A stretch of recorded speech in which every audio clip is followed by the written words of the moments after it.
Julia Yang.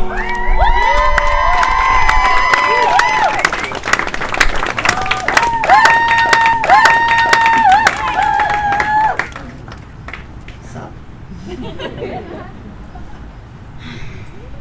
Alright, well, I'm gonna be real with you all. This past week has been really shitty. I'm still reeling from the attacks in Barcelona and in Charlottesville.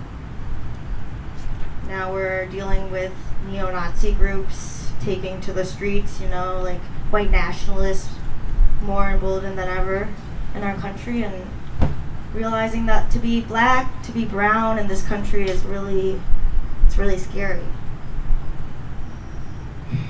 And I know that I am for sure thinking, how am I gonna keep my head up, keep demanding justice, and keep dismantling white supremacy? And for the white folks here tonight, and I see quite a few of you here tonight, I'm sure you're thinking, how do I show up? How do I support and, be a true ally? And I think, the most important and productive thing you can do right now is go back to Europe. Go back to where you came from. Decolonize the land. Seriously. Yeah. And for my people of color here tonight, all I ask of you is to help them pack. If you're feeling generous, maybe offer to give them a ride to the airport. Yeah. But this year it's been bad news after worse news, and I've just found that self-care is becoming more and more necessary for everyday survival. And so I've been trying to take care of myself more. That raw foods diet where you just eat raw foods. Oh, I tried that for a snack today. It's not very filling. I don't recommend it. You need protein. But, this past month, I actually stopped drinking coffee. This is a big feat of mine. I love coffee, but it's actually been pretty good. I feel more awake. I feel way more present in the moment, and it's been good. The only thing is that I just constantly want to think about, talk about, and drink coffee all the time. Like coffee, it's just the flavor is so bold and delicious and dark and rich. It's like everything I want in a future husband, in liquid form. The great thing about coffee is that you don't have to worry about it sleeping around,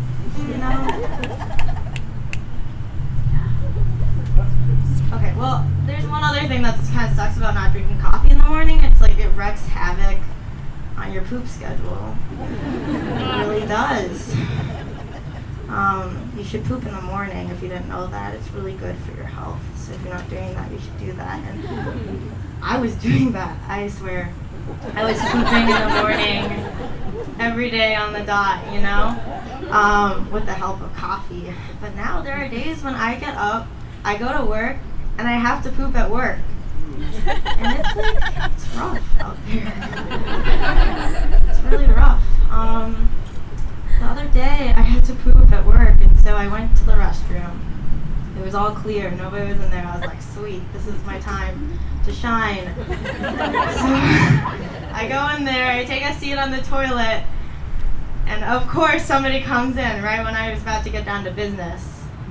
So, and I'm an actor, I'm a professional dancer, I'm up here telling jokes, but to be honest, it's like the moment somebody sits on the toilet in the stall next to me, we're a stage fright of my life. It just, everything tightens. It's like clenches. Just really tight.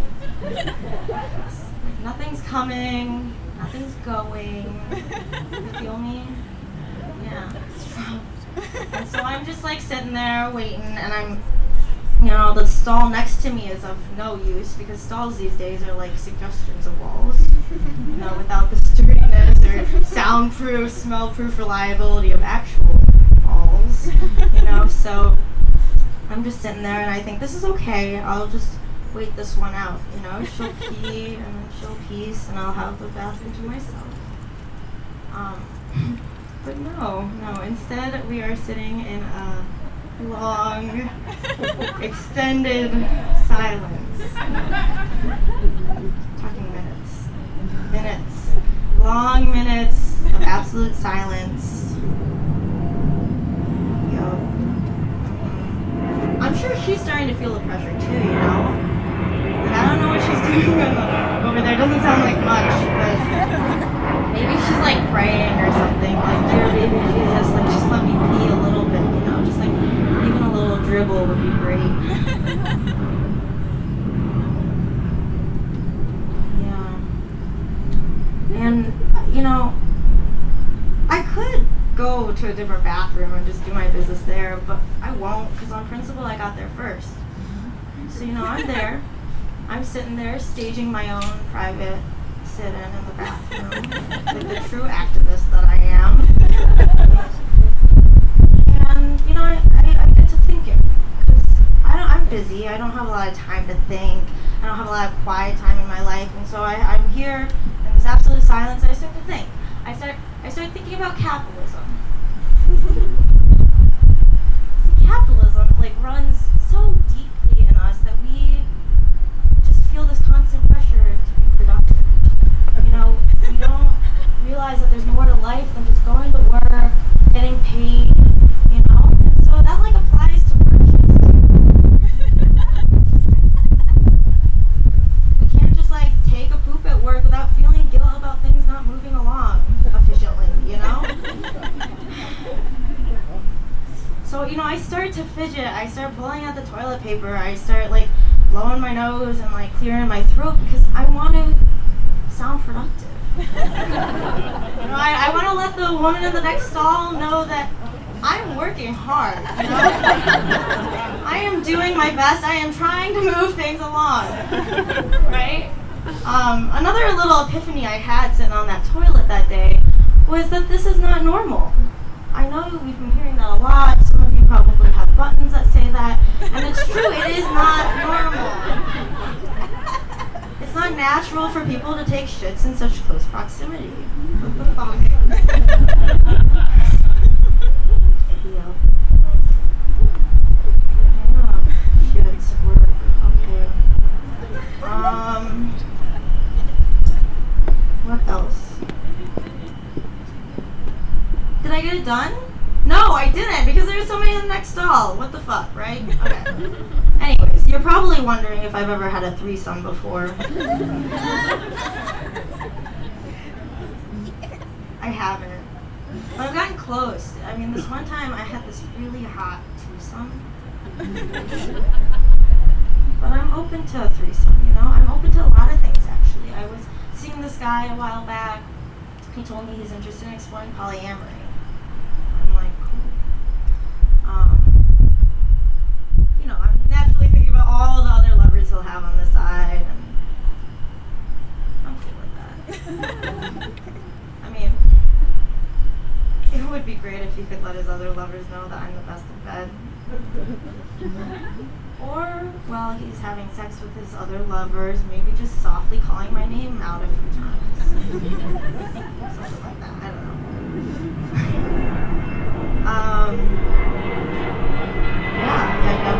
Threesomes. But anyways, after the show, this guy came up to me and he was like, so I hear you're interested in having a threesome. I was like, yeah, so what? He's like, I know somebody who's interested in joining. I'm like, joining what? We're hosting a book club or something? And I'm like, yeah, I'm not sure if I'm actually down for the threesome. And he's like, but you sounded so convincing when you're on stage, And I was like, I know, but did you hear how many people laughed? I can't give that up for just one night of fun. And that was the moment when I knew I was a true artist, living and breathing my art.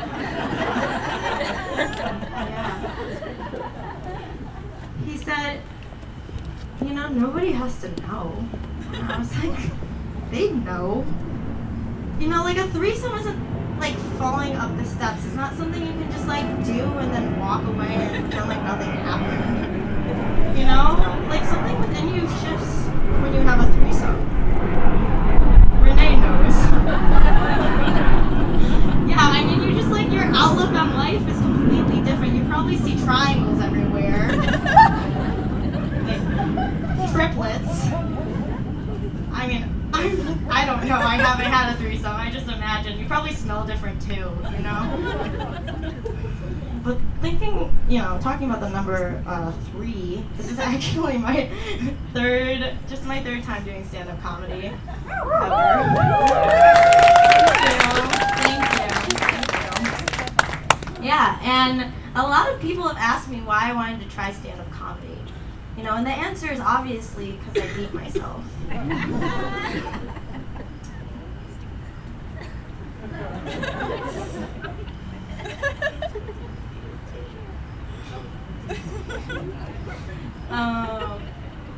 Yeah, so we all know that Asian babies are the cutest infants in the animal kingdom. It's a fact. It might be hard to believe, but I once was a very adorable Asian infant as well. Also probably hard to believe that ever since I could talk, I've been very sassy. Yeah, so when I was a kid, I hated to be called cute, you know? I called it the C word. I would tell, my mom would have to like run ahead of me before I entered the room and tell everybody not to call me cute, or else I would flip a shit. Yeah, and I was sharp back then. I had some pretty good retorts as a 6-year-old. This one time I was in the car with my family on the way to a family reunion in Nebraska. Safe to say that I have a white family. And so my white family and I were on our way to Nebraska for a family reunion, and I'm in the back seat with my cousins, and they're trying to put on these little heart-shaped sunglasses on me. And they do the one thing that they were warned not to do. They call me the C word. They do. And I was like, the audacity, you know, the sheer audacity. And I look at them and I say, you know what? Stop. Just go run on the freeway. Later that trip, I apparently told my other cousin to go find the tallest tree she could find, climb up it, and stay there. Yeah, I don't mess around. I mentioned my white family, and you're all probably like, what? How? Well, adoption. I was adopted from China, and I was adopted by a single mother. I can't tell you how many times that people have asked me growing up, like, when did your mom let you know you were adopted?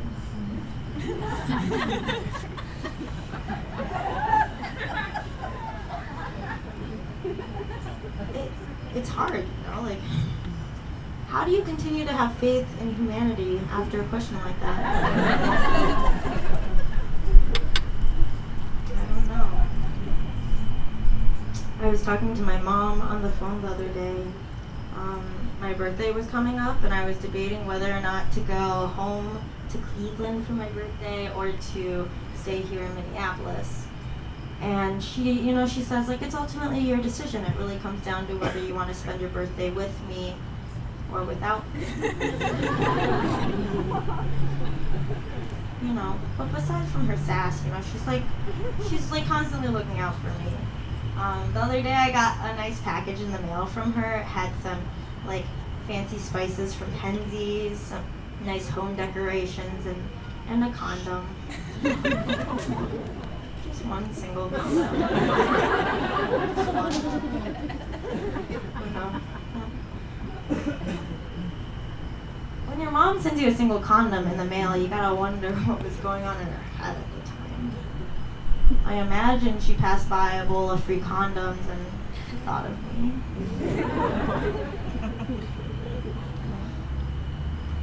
Did you know 7 out of every 8 women are victims of unwanted flirting on the bus? Yeah, I don't know if that's true, but it sounds accurate. Yeah. The other day I was sitting on the bus minding my own business, and this guy comes up to me. I brace myself for whatever he was about to say, and he says, "Hey, pretty lady, you want to buy some coupons?"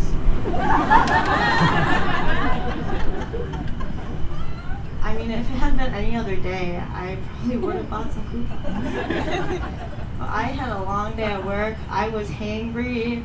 I did not want to buy coupons that day. So instead, I look him in the eye and I say, "Go find the tallest tree you can, climb up it, and stay there." Thank you. I've been thinking a lot about how can I avoid these bus flirters. Minneapolis is teeming with bus flirters. And I don't have an easy solution for any of you, unfortunately. I mean, I think probably the best solution is to avoid public transportation altogether. I mean, it can't be that hard. White people do it all the time. Yeah. You know what also works? Adult snow cans. They're both very warm and very unsexy. Those bus flirters, they see you in your adult snow pants, and they wonder if there's even a woman in there. It's like the Minnesota endorsed chastity belt. And I can confidently walk around, knowing that nobody's getting a piece of this insulated ass, you know? It's dope. Yeah. I mean, I honestly would actually get a car, but unlike other brilliant, beautiful Asian women, fully accept that I'm a shit driver. Yeah, that's funny. Well, fuck stereotypes.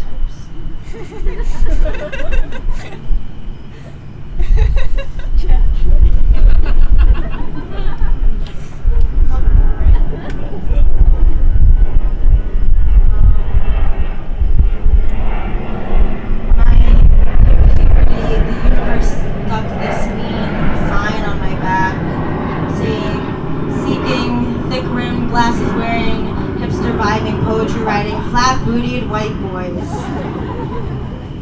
And ever since, they've been flocking to me.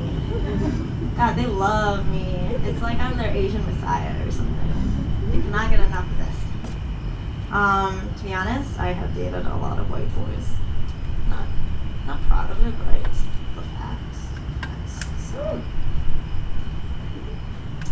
Yes. So yeah, dated a lot of them, and I gotta say, like, white boys, yeah, they're all the same. I'm sorry, it's not like reverse racist of me. I'm just kidding, reverse racism, that's ridiculous. Got a friend that's white. Hey Laura, thanks for coming. Yeah. No, but white boys, they are actually all the same.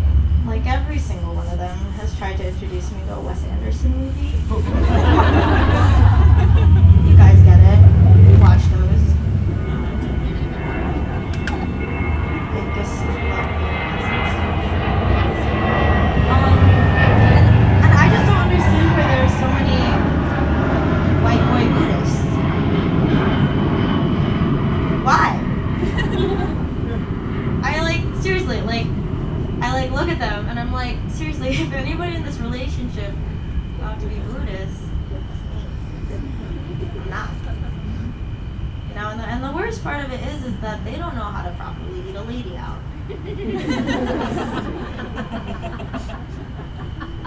They suck at it.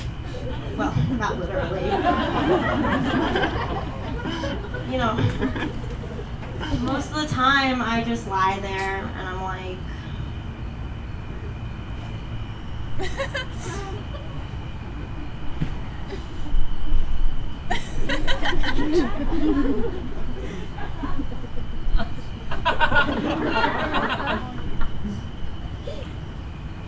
mean, I appreciate the effort.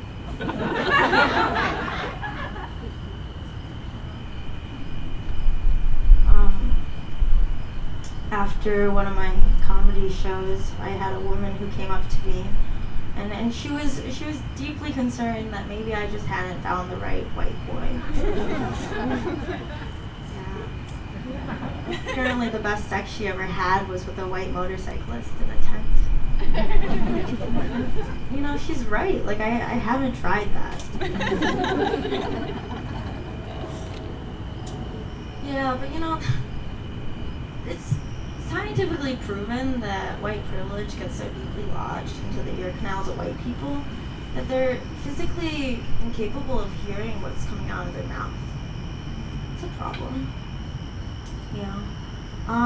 So in my last and this final relationship with a white boy, I nearly had a heart attack when I found out that he was peeing in his sink.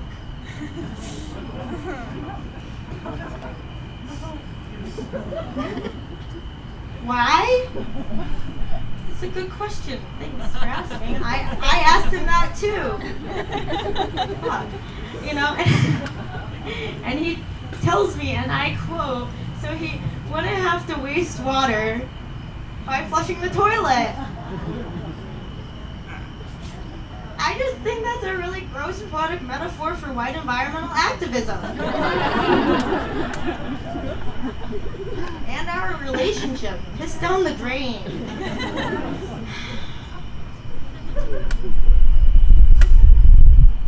This is where patriarchy comes in, you know, because he gets to traipse around peeing in sinks willy-nilly. Yet somehow he's the one to break up with me. And I was like, really? You really want to say goodbye to all of this? You know, all of this? Asian goodness, you know? But to be honest, I'm relieved. Because you know what they say, it takes two to tango, but only takes one to masturbate. Thank you. Thank you, everyone. Thank you so much, Julia. I feel that sad, you know, especially that part about the bathroom. I didn't know this emotion until I came to this dimension. Embarrassment? See, in my